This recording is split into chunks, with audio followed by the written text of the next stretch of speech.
मौलाया सल्ली वसल्लिम दाइमन अबदन अला हबीबिका खैरिल खल्क़ि कुल्लिहिम।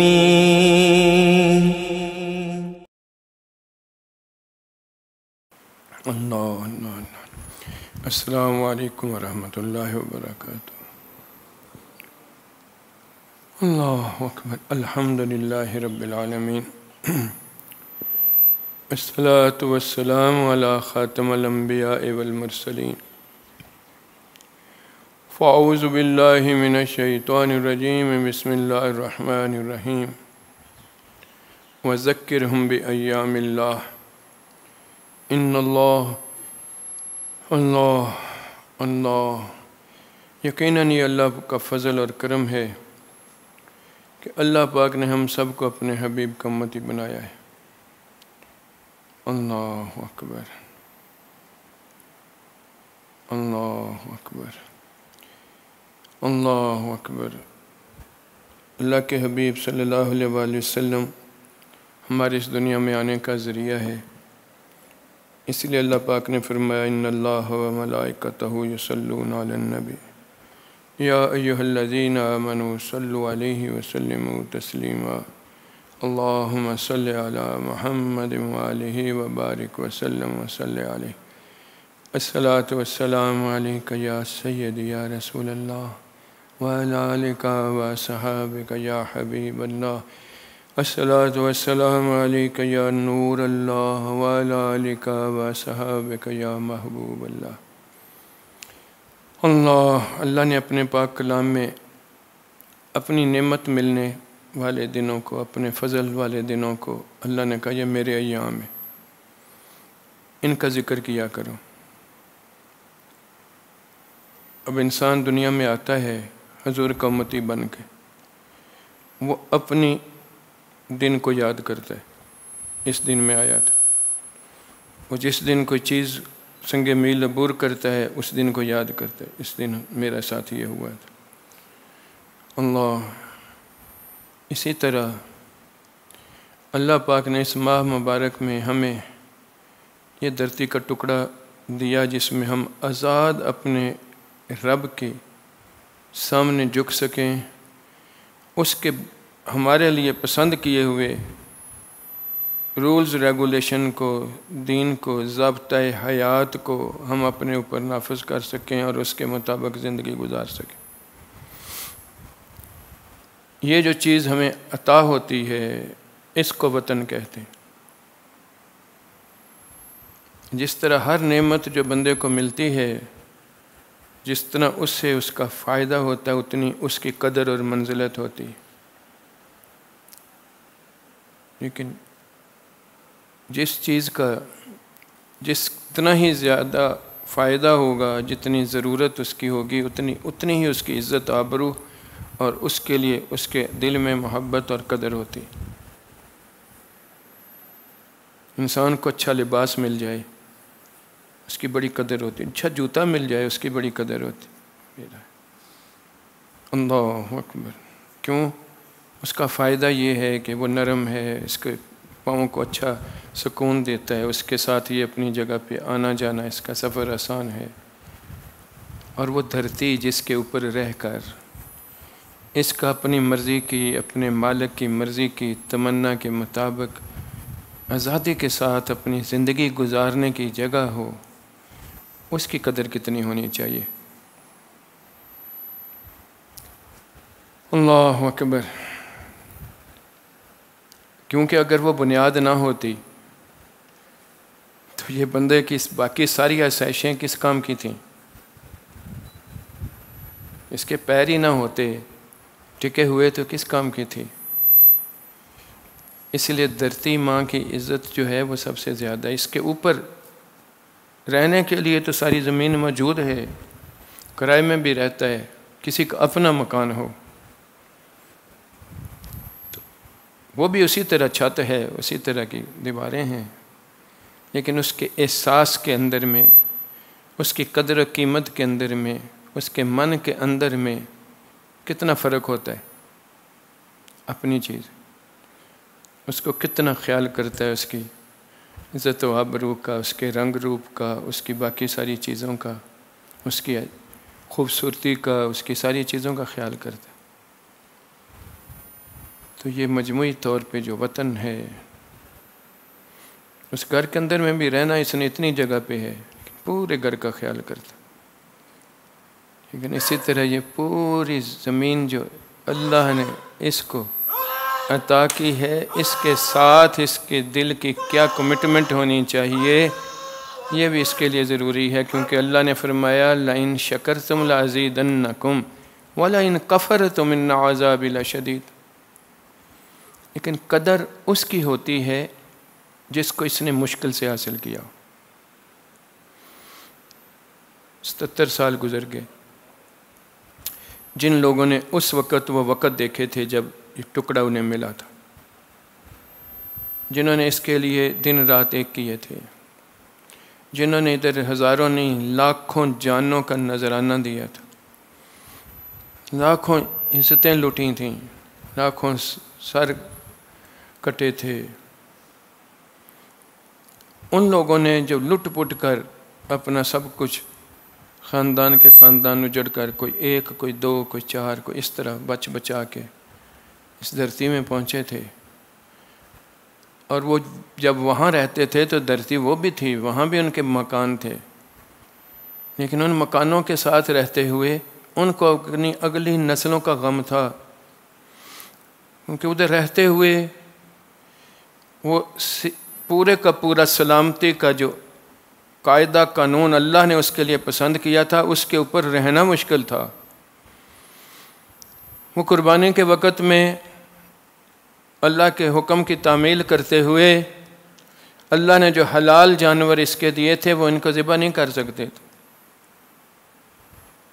उनको स्कूलों में अपने बच्चों को वो बुत परस्ती वाले तराने पढ़ने पड़ते थे, और चलते चलते वही बच्चे एक दूसरे के साथ रहते हुए वो पाक और पलीत का फ़र्क ख़त्म होता जाता था।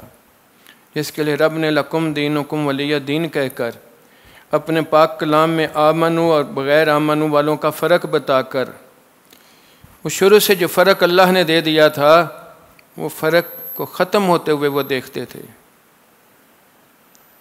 उनकी जान पे बनती थी, उनके ईमान पे बनती थी, इसलिए उन्होंने इतनी कुर्बानियाँ दी थी, अपना सब कुछ निछावर कर दिया था, इसलिए कदर उनको थी। हमें मुफ्त में मिला है माल। आज इस दौर के अंदर में मुफ्त में मिली है बाल, इसलिए इसकी कदर और मंजिलत का ख्याल नहीं है हमें। हमारे दिल में शुक्र के एहसासात और जज्बात नहीं हैं।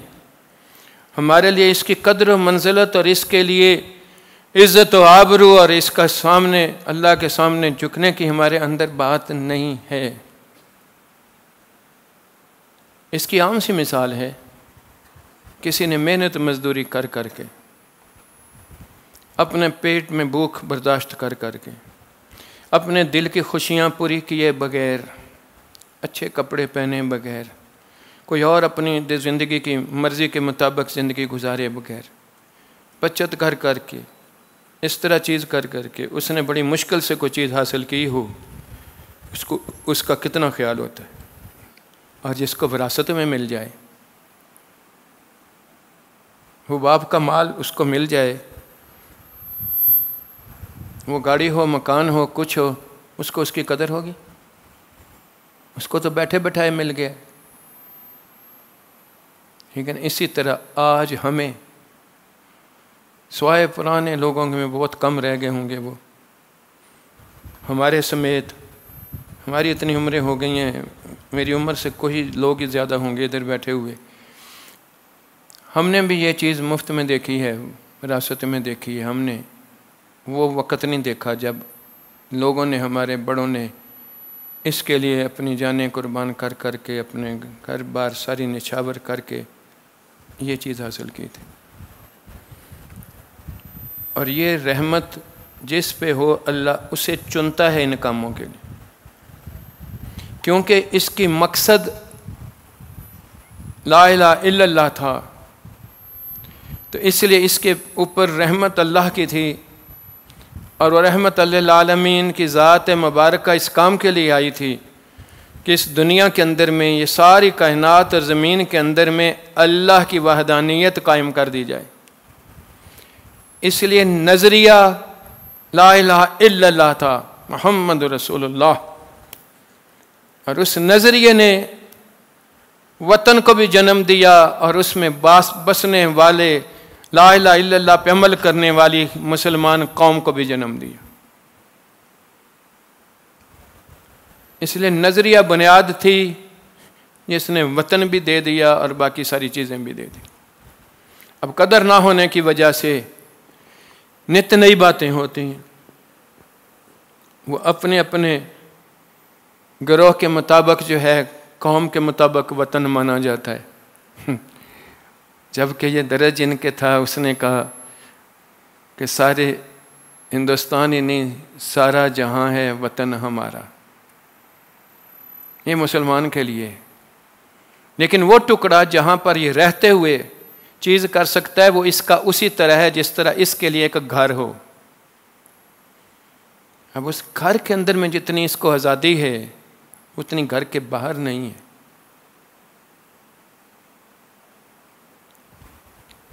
इसी तरह ये टुकड़ा जिसके अंदर में पूरी हमारी जो है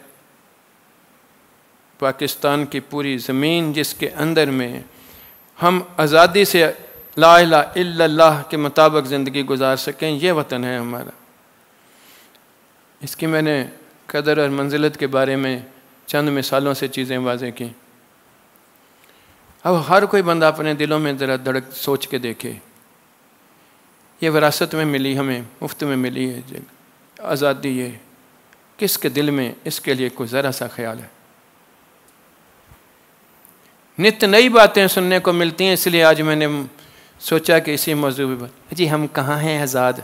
फिटे मुँह तेरा, सोच का फिटे मुँह तेरा, तेरी ख्वाहिशात की तकमील नहीं हो रही, इसलिए तू कहाँ है आज़ाद? तेरे लिए जगह तो तेरे बाप दादाओं की कुर्बानियों से मिल गई है, अब मर तो तू खुद बंदे कि तूने यहां क्या किया है। यहां अगर तेरे अंदर खराबी है कि तू यहां आजाद होकर भी गुलाम बन रहा है, तो तू बन रहा है। इसलिए मतऊन तू इस धरती को क्यों कर रहा है? तू अपने आप को मतऊन करना। इधर अमेरिका की गुलामी है, तो गुलामी किसने पाई है अपने गले में? मैंने और तूने पाई है। इस धरती को आजाद कराने वालों ने तो तुझे मुझे गिरवी करके नहीं रखा था किसी के पास, उन्होंने तो आजाद करके तुझे और मुझे वतन दिया था कि आ इधर ला इलाहा इल्लल्लाह पे अपनी जिंदगी गुजार। हमारे साथ ही दूसरी कौमें भी वैसी हुई हैं, उन्होंने जब ये अपने ऊपर से उतार के फेंका है तो उन्होंने तरक्की कितनी की है दुनिया में। हमारा ये वतन का टुकड़ा था, हमारी आपस की करतूतों की वजह से वो हमसे ही जुदा हो गया, लेकिन उन्होंने अपने एतबार के साथ गुलामी का तौक जब नहीं डाला तो हमसे आगे तरक्की में निकल गए।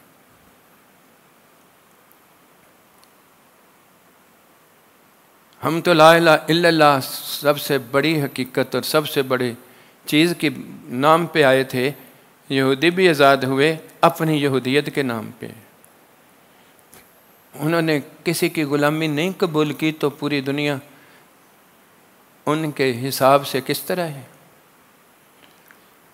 तो अब वो अपने करतूतों को, जब बच्चे ने कामयाबी ना हासिल की हो तो बच्चा रोए उनमें, वो कभी स्कूल पे बात करेगा, कभी किस पे बात करेगा, कभी फलाने पे बात करेगा। अल्लाह अकबर। लेकिन एक छोटी सी मिसालें होती हैं, एक ही घर के अंदर में लोग होते हैं, लेकिन जो अपने मुतय्यन चीज़ों के ऊपर कामयाब होते हैं वो भी उसी माहौल से निकल कर होते हैं। लेकिन दूसरे जो हैं वो उसी इदारों के ऊपर बात करना शुरू कर देंगे, नहीं जी स्कूल ठीक नहीं थी। उसी स्कूल के अंदर में जितने लोग कामयाब हुए हैं, क्या वो बच्चे नहीं थे? क्या वो पढ़ नहीं रहे थे? क्या उन्होंने जब कामयाबी हासिल की है तो तुमने क्यों नहीं कर ली? एक ही जगह थी ना, एक ही घर के अफराद होते हैं, कुछ बच्चे सही तरीके से ज़िंदगी गुजारने वाले होते हैं, माँ बाप की मानने वाले होते हैं, उनके हिसाब से होते हैं, मेहनत करने वाले होते हैं, बुराई में डलने वाले नहीं होते, पढ़ते हैं वो कामयाब होते हैं, उनको कोई ना कोई उसका फल मिल जाता है, और दूसरा भी उसी का भाई बहन होता है। तो उस जगह का कसूर नहीं होता, उस घर का कसूर नहीं होता, वो अपना कसूर होता है। अल्लाह ने इसलिए बहुत क्लियर करके बंदों को बता दिया था, मा असाबक मिन सय्यतिन फमिन नफ्सिक, ये तू है।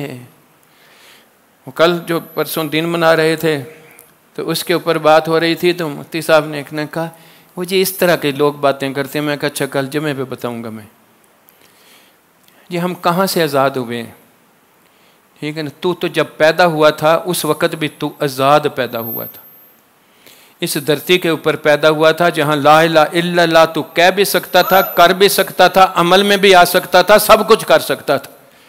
लेकिन तुझे तो अपनी भूख ने, अपनी ख्वाहिशात ने, अपनी चीज़ों ने तुझे ला इलाहा इल्लल्लाह पे नहीं रहने दिया। तुझे अपना मालिक किसी और के बजाय तुझे यहूद और नसारा में नजर आया, तुझे अपना भला करने वाला अपने नबी की ज़ात की बजाय तुझे किसी और में नजर आया। तो आवारा कुत्तों की तरह तूने अपना किबला बदल के रख लिया। तेरे मेरे लिए तो रब ने हमें काबे का काबा दिया था, कहा था तो इसकी इत्तबा में, इसके डिजाइन में हो, तू भूखा नंगा भी मुझे ऐसा प्यारा लगेगा कि तेरे अंदर उस भूख की तकलीफ नहीं होगी, तो उसमें भी सुकून के साथ होगा। आओ ना सलाफ की तरह साहबा की जिंदगियों पे गौर करो, कितने मतमूल थे वो, कितने कितने डिशें खाते थे रोज, कईयों को तो एक दिन छोड़ के एक दिन, कईयों को कई दिन के बाद। लेकिन इधर कितने शांत थी, कितना सुकून था। इधर 50 डिशें खाने के बाद भी गंदे डकारों के अलावा हमारे अंदर क्या आता है? कुत्ते की तरह पेट भरा भी हो तो जरा सी चीज देख के दुम हिलती है हमारी, हमारी हवस और लालच कभी खत्म हो। वो थे जिन्होंने अपने रब की चीज़ों के ऊपर शुक्रगुजारी में ज़िंदगियां गुजारी थीं, तो उन्होंने तो उस धरती को किसी ने मतऊन नहीं किया था, ठीक है ना। उसकी लाज रखते हुए रब ने उनके लिए पूरा जहान मुसलमान के लिए दिया है कि तू अपने रब के ऊपर नजरिए के तो ऊपर आ, ला इलाहा इल्लल्लाह पे तो कायम हो।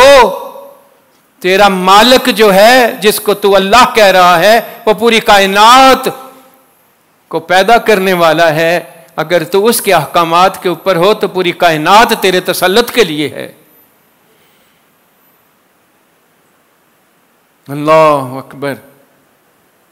हुज़ूर सल्लल्लाहु अलैहि वसल्लम की इस इत्तबा के अंदर में आने वाले साहबियों की जिंदगियों पे तो जरा गौर करके देखें। दरिया में पानी नहीं आ सकता जी, क्यों नहीं आ सकता? इधर एक लड़की कुर्बान कर दो, लड़की क्यों कुर्बान कर दो भाई? नहीं, वो दरिया पानी नहीं लेकर आएगा। हो अब उसी धरती का, उसी वतन का जो मुहाफ़िज़ था, उसने कहा ये कैसे हो सकता है?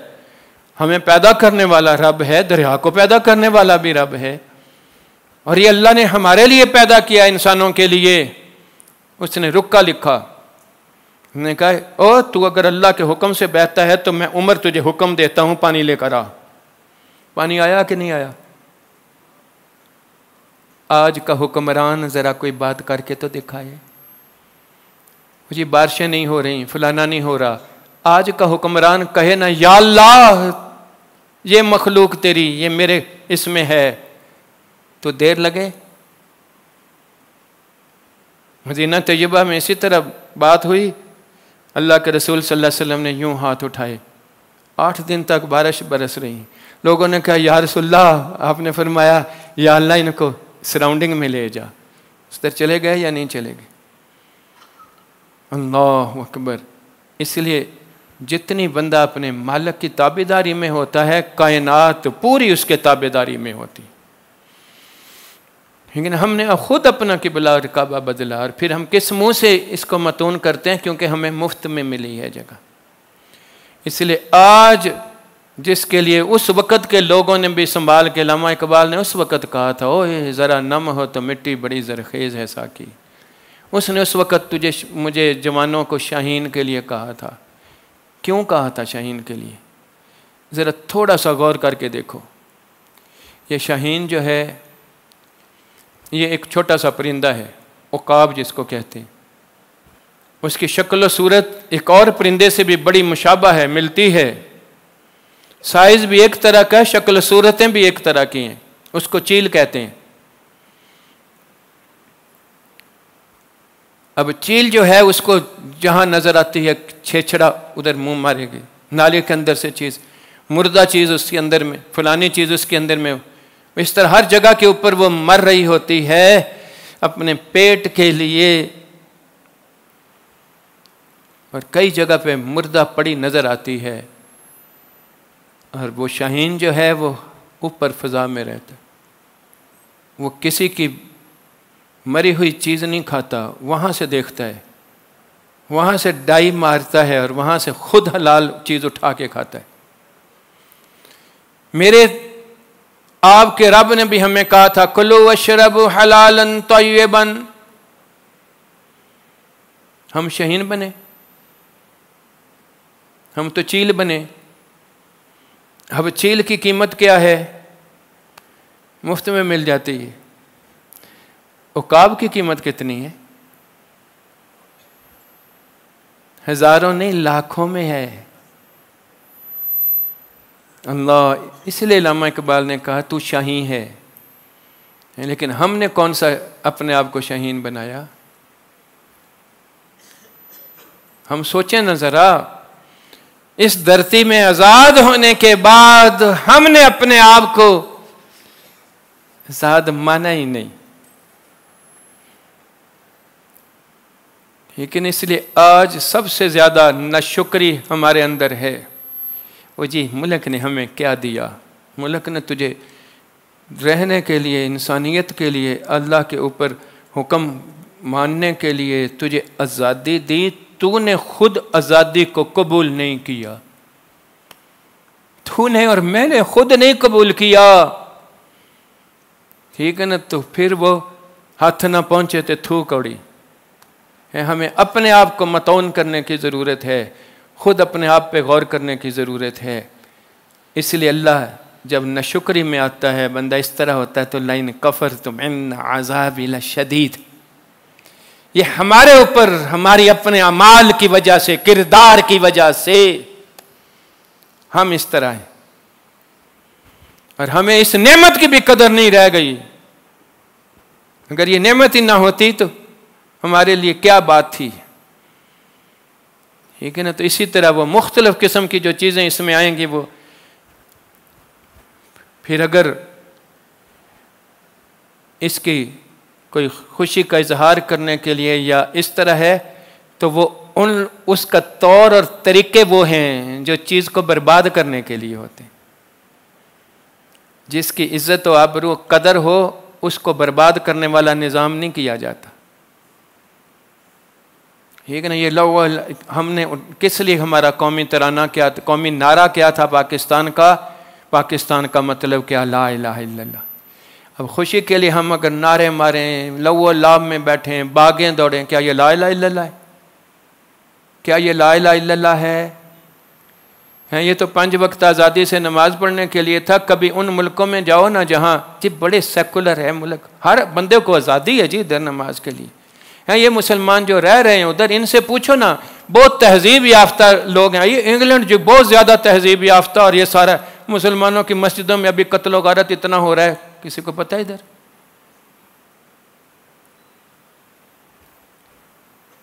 मुझे मुसलमान ऐसे जाते हुए ये ना हो जाए, ये ना हो जाए। हमने जब अपने मुल्क के अंदर में पूरी हुजूर की इत्तबा के मुताबिक निकलते हुए हमें शर्मशारी आती है। लोग की कहने गया, देखो जी मौलवी आ गया, फिटे मुंह तेरा नबी भी इस तरह था, 1,24,000 पैगंबर भी इस तरह थे, और अल्लाह के महबूब औलिया भी इस तरह के थे।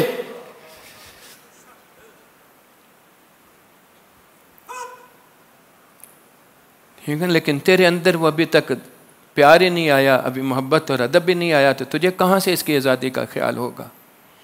और अल्लामा इकबाल यही बातें बोलते गए, यही सारी चीज़ें करते गए।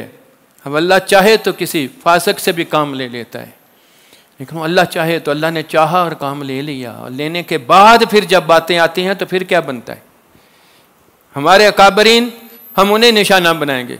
हज़रत क़ायद आज़म रहमतुल्लाह अलैह, उसको पता था कि इस कौम के लिए आगे किस तरह है, वो था उसी डिज़ाइन में, उसी तरबियत में निकला था। लेकिन अल्लाह ने रहमत की तो अल्लाह के महबूब बंदों के कदमों में पहुंचना शुरू हो गया। अमीर मिल्लत के पास गए, सिकोटी शरीफ वालों के पास गए, मानकी शरीफ वालों के पास गए, कचौची, हत्ता कि वो इंडिया में जो रह गए हैं कचौची शरीफ वाले, बरेली वाले, उनके भी कदमों में गए। किस लिए? कि ये वो अल्लाह वाले हैं, ये अल्लाह के बातों करेंगे, अल्लाह के अहकामात की बातें करेंगे। लोग इनकी, ये अल्लाह की मानते हैं, लोग इनकी मानते हैं। लाखों की तादाद में उन कब्रों के ऊपर भी लोग जाते हैं। क्यों? वो अल्लाह को मानता था, इसलिए लोग उसकी मोहब्बत में वहां जाते हैं। जब वो उनके करीब गया तो उन्होंने इसके लिए तोहफा कुरान का दिया, तोहफा नमाज का, जा नमाज का दिया, तस्बीह का दिया। तो वापस ख़त लिखते हैं, मुझे कुरान इसलिए दिया कि मुझे पता चले कि मैं जब नाम ला इलाहा इल्लल्लाह का ले रहा हूँ तो मैं इस कुरान को समझूँ और पढ़ूँ। और मैंने तर्जमे मंगवा ली हैं इसको पढ़ने के लिए। हज़रत ये लिख के भेज रहे हैं अमीरुल मिल्लत को, ये मैं नमाज के ऊपर मैं अल्लाह के सामने झुकूँगा ताकि इस धरती के ऊपर वही निज़ाम राफज और लोग झुकें। इस पे मैं दरूद पढ़ूँगा ताकि हुजूर की अनायत मिले। फिर अल्लाह के रसूल की अनायत मिली और ये सारी चीज़ें बन गई ना। लेकिन आज वज़क्किरहुम बिअय्यामिल्लाह, आज इस पहलू के ऊपर बहुत सारे लोग हैरान होंगे कि यह क्या बात है, ये हकीकत है। आज जिसके दिल में मुर्दे की तरह जिसका दिल है और उसको इस धरती की कदर नहीं है, वो रोए पिट्टे, वो इतना नाशुक्र और इतना खबीस इंसान है जिसका कोई हिसाब नहीं। और वो जो ये बातें करता है कि मैं आज़ाद कहाँ हूँ, तो तू नहीं आज़ाद, तेरे लिए तो सब चीज़ आज़ाद बना दी गई थी, तू खुद खबीस है, तो खुद इंसान नहीं रहा, तो कुत्ते की तरह हिर्स व हवस में, लालच में इधर उधर भागा है, तू तो इंसानियत से खुद गिर गया है। किसी को क्यों कह रहा है? अपने आप को कहना। ठीक है ना? यही बात उस वक्त भी कही थी कि वो मुअज़्ज़ज़ थे आमल कुरान होकर, हम जलील हो गए तारक कुरान होकर। खुद गौर करके देख लो बसने वालों इस धरती के ऊपर, जिस कलाम को अल्लाह ने मुझे और आपको ज़ाब्ता हयात के तौर पर दिया था, हर बंदा अपने आप पे गौर करके देख ले। वो सारी जिंदगी के हर दिन के 24 घंटों के अंदर में क्या 1 घंटा तो बहुत ज़्यादा है। किसी ने 10 मिनट भी रोज़ाना कुरान पाक को अल्लाह का तोहफा समझते हुए, अपने लिए ये नमूना समझते हुए, कभी 10 मिनट के लिए भी कुरान पाक को खोला है और पढ़ लिया, वो भी बड़ी दौलत है कि उसको अल्लाह की रहमत मिलती रहती, वो गुमराह होने से बचा रहता है। और इसको पढ़ के समझ लेने के साथ अमल करने के लिए किसने 10 मिनट लगाए? रसूलुल्लाह सल्लल्लाहु अलैहि वसल्लम जिसकी रहमत के साथ ये सारी चीज़ हमें मिली थी। अब रसूलुल्लाह की ज़िंदगी हर एक के सामने इतनी खुली हुई है जितनी उसकी अपनी भी नहीं है। कोई दुनिया का इंसान ऐसा नहीं है जिसकी एक एक चीज जो है वो हर एक के सामने वाज़े हो, इस तरह वाज़े हो जैसे कि अपने सामने वो देख रहा है, स्वाए मोहम्मद रसूलुल्लाह की जिंदगी के। और क्यों ना हो, ये अल्लाह पाक ने खुद बता दिया था, यारिफूनहु कमा यारिफूना अबनाअहुम। काफिरों को बताया था ये तुम्हारे सामने इस तरह खुला हुआ है जैसे तुम्हारे सामने तुम्हारा अपना बेटा भी खुला हुआ नहीं होता। अल्लाह अकबर। अब हुजूर सल्लल्लाहु अलैहि वसल्लम का उसवा मुबारक हर एक के सामने इतना है, लेकिन किसकी तौफीक होती है कि उस उसवा मुबारक को, उस मोहब्बत का दम भरने वाले को, कि उसके मुताबिक अपनी ज़िंदगी की तरफ रजू करे और उसके मुताबिक। फिर वो रहमतें और शफ़क़तें कहाँ से आएँ?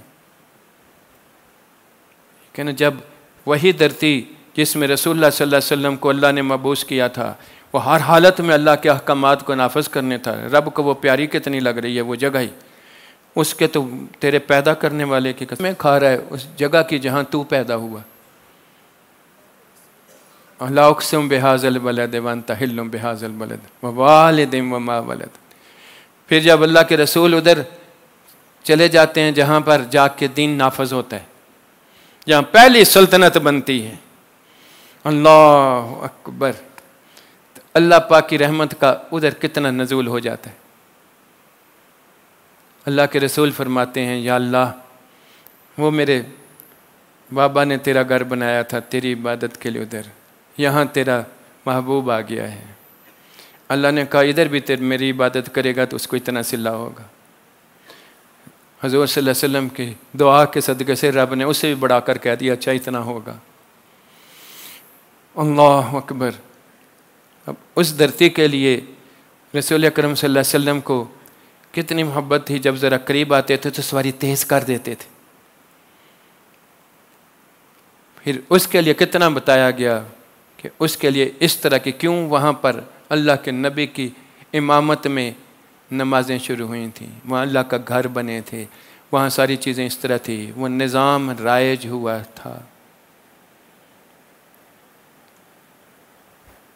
हमारे लिए भी ये आज़ाद टुकड़ा इसी काम के लिए था। किसी को छोटा सा कोई गाड़ी भी लेकर दे दो और वो उसको आवारा कर दे और तोड़ फोड़ के इस तरह रख दे, तो कसूर उसके इस्तेमाल करने वाले का है, गाड़ी का कसूर तो नहीं है। अल्लाह, इससे कभी इस पहलू के ऊपर हम गौर करके देखें। ठीक है ना, हमारे लिए ये बहुत आसान है, मतौन करना बहुत आसान है, अपने आप पे मतौन करना बहुत मुश्किल है। ठीक है ना, ये वो जी हम कहाँ आज़ाद हैं, इसमें तेरी धरती का कसूर है, इसमें तेरा कसूर है। ठीक है ना, तुझे तो रास नहीं आई वो चीज़, इसीलिए जब नेमत रास नहीं आती तो अल्लाह छीन लिया करता है। अल्लाह अकबर, अल्लाह अकबर। लेकिन आज बहुत सारे दीन के ऊपर चलने वालों के भी ना अक्ल ना शऊर, वो उस वक़्त भी इन लोगों ने इस तरह के जो कौम है इसने उस वक़्त भी धरती का साथ नहीं दिया था। उस वक़्त उनके लिए भी कौम के साथ वतन था। वतन अल्लाह ने कायनात पहले बनाई है, कौमें बाद में बनाई। नज़रिया पहले दिया है, बंदे बाद में बनाए हैं। अल्लाह अकबर। ठीक है ना, तो कलाम अल्लाह पाक का इसलिए अल्लाह ने तख्लीक के तौर पर नहीं दिया, ये कलाम अल्लाह के साथ अबद से है, अज़ल से है, ये दायमी है, उसके साथ से है उसका कलाम, ये मखलूक नहीं है। तो अल्लाह ने शुरू से ही तेरे मेरे लिए ये जो उसके पास उसका कलाम था ये उस पहले मौजूद था। उसके बाद अल्लाह पाक ने पहले साहिब कुरान दिया और फिर कुरान का नज़ूल दिया कि ताकि लोगों तक इसकी बात पहुँचती जाए। अल्लाह अकबर। तो अल्लाह पाक हमें इन दिनों की हुर्मत के सदक़े शऊर बख्श दे, हमें इस वक्त भी रजू अल्लाह दे दे, तौबा दे दे, इसका शुक्र गुज़ार होने वाला बना दे, उसकी नेमतों की तरफ राग़ब होने वाला बना दे, और अपनी इतनी मार खाने के बाद भी अब हमें हदायत की तरफ अल्लाह रुख मोड़ दे। ठीक है ना, आज हमारे अंदर वो गैरत ईमानी अल्लाह पाक अता फरमा दे, हमारे अंदर आज अपने ईमान की कदर दे दे कि ये ईमान की दौलत कितनी बड़ी दौलत है मेरे और आपके, ये हमें बैठे बैठाए मुफ्त में मिली। इसलिए हमें इस ईमानी मुसलमानी की कदर कोई नहीं। जिसको कदर थी उसने कहा तुझे कलमा पढ़ाने का भी एहसान गया। अल्लाह पाक हम सब को जो है इन दिनों की हुर्मत के सदक़े से इनकी सही माना में कदर व मंजिलत और ये हमें अता फरमाए। व आखिर दावाना अनिल हम्दुलिल्लाहि रब्बिल आलमीन।